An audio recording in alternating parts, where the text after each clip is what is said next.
Mastering strong obligations in English.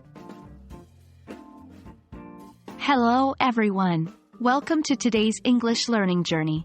Today, we'll be focusing on an important aspect of the English language, specifically under the category of modal verbs. We'll be diving deep into strong obligations. These verbs express something that we must do or need to do, often with a sense of urgency or importance. So, sit back, get your notebooks ready, and let's conquer strong obligations together. Firstly, what exactly are strong obligations? In English, strong obligations are ways of expressing that something is necessary or very important to do. They are a non-negotiable necessity.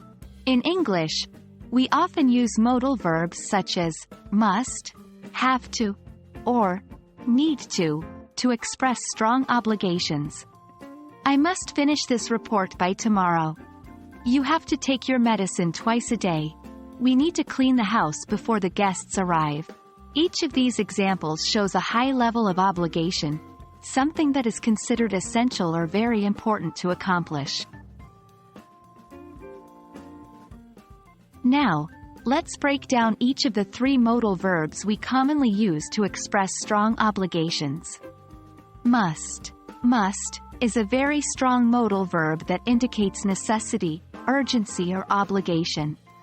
It's often used in rules, laws, or instructions to indicate that something is not optional.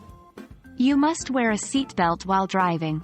Have to is similar to must, but it is often used for external obligations or rules set by someone else or situations. I have to submit the assignment by Friday. The professor won't accept late submissions. Need to also indicates a strong obligation, but it often refers to something that is necessary or important to achieve a certain result or avoid a negative situation. We need to study hard to pass the exam. Forming sentences with strong obligations is pretty straightforward. The structure typically involves the subject plus modal verb plus base form of the verb.